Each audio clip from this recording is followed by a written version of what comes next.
Hi, I'm Bob Schrupp, physical therapist. Brad Heineck, physical therapist. Together we are the most famous physical therapists on the internet. In our opinion, of course, Bob. Brad, today we're going to talk about top 3 signs that you might have thoracic outlet syndrome, which, by the way, this is very interesting. This week, one of our employees actually started complaining of some pain down here in his up through here down into the arm. Yep. And we determined it was thoracic outlet syndrome, and we actually treated it and made it better quite easily. So the symptoms of thoracic outlet syndrome? Well, first off, it's usually caused, let's talk about what it is real quickly. Sure. You have nerves, arteries, and veins that are coming from around by the lower neck, upper thoracic area, and they're coming, the brachial plexus is basically what it is. And we're trying to represent it with this red therapy here. Sure. So if you see, that's kind of the path of the nerve, artery, and vein as they go through. Right. And they come through and they go under, they go up over the rib, and they go down underneath the clavicle or the collarbone, and then they go down here and they go into the arm. It's quite a squeeze in here. Yeah, it is. There's a lot of muscles, right? And that's the whole thing. It tends to get pinched up here, basically. There's a couple areas. One, there's 2 muscles right here in the neck, anterior and middle scalenes. It could pinch there. There's the pec minor. Pectoralis minor, the chest muscles, it could pinch there.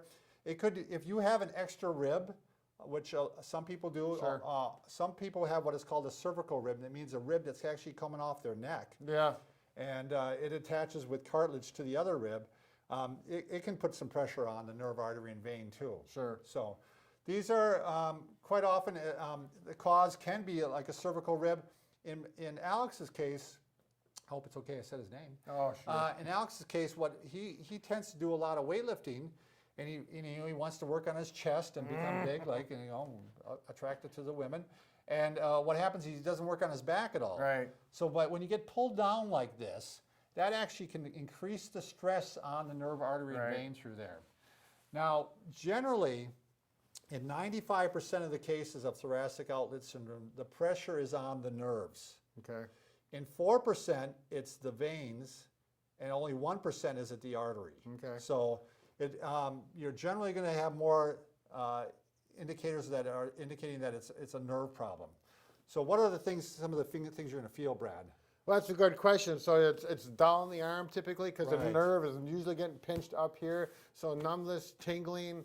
Right. Might be Generally some in the little finger and the ring finger, it tends to be quite common, and it must be that ulnar nerve. Right. You could get pain even up in the back and some in the neck, but generally, in the cases I see, there's not as much up there. It's more down in here. Right. That's what even kind of alerts me to the fact that it might be thoracic outlet syndrome. You're getting all this stuff down here. Typically, a lot of people that work overhead with their arms. Right. Mechanics, people working on drywall, ceilings. Those are common. Anything that's going to close this area off. Right. So the other thing is if the artery is involved, by the way, what you might, or the vein, you might be getting some changes in, like it'll feel cold. Sure. The type of things that circulation issues. The arm might feel weak. So. Sure. How do we test for this? All right, let's show the test. Let's get him out of the way here. We don't need him right now. Whoa. The first one's a real simple test that you can do on your own. Okay. And this is called Roos test, R-O-O-S. And what you can do is 90-90, basically. 90 degrees here, 90 degrees here. Yep. Right angle, right angle. Now there's the little controversy on how many times you're supposed to do this.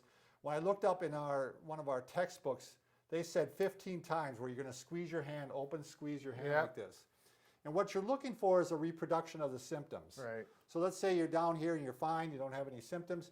You do this 15 times and all of a sudden you're starting to get numbness and tingling and pain down the arm. Now, I've seen other places that have said, though, that you should do this for 3 minutes. I've seen another place that says you hold it for a minute and then you do it for 2 minutes. Right. So just a lot of variations, and I've seen where you do it for a minute and a half. So they're just, basically, the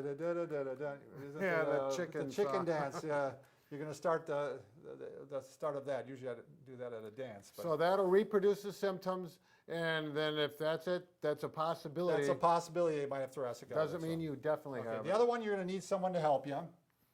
Okay, you're going to need someone that can take a pulse. Now, to take a pulse, basically, the artery is right below the thumb here, and you're going to go ahead and just put a couple fingers on there and I can feel Brad's pulse right now. So you're going to take his pulse, you're going to feel it, and with him standing here, I'm going to take the arm up 30 degrees, which is just a slight abduction. I'm going to extend it. Okay, I still feel his pulse. Now Brad's going to bring his neck back like this and then turn toward me. And now I have him take a deep breath. Good. And he holds it, and there was no difference at all. The pulse was exactly the same. When I did this on the person that works for us, it actually stopped for a minute. You could I could feel the pulse stop. Okay. There's also reverse Addisons where you go back, yep, and then turn the other way, and then take a deep breath. And the same thing, Brad, you got a good healthy pulse no matter what. Now, as one final test that you might want to do, you know, if you want to try to rule out that maybe it's really coming from the neck itself, maybe from one of the little holes where the nerves come out, you can have the person extend and turn towards me, and then I push down through his head, and if that reproduces the pain going down, then it maybe is more of a neck problem and not so much the thoracic outlet syndrome. Sure. So just a couple tests you could do, help direct, you know, you can maybe direct your doctor then when you say, hey, this stuff was positive, and, you know, do I have thoracic outlet syndrome? Don't push too hard on the neck. That's a gentle push. Yeah, gentle push. We're not, you know, you idiot. So that's it. Now we're going to show top 3 stretches for thoracic outlet syndrome in the next video. I'll link it up right here.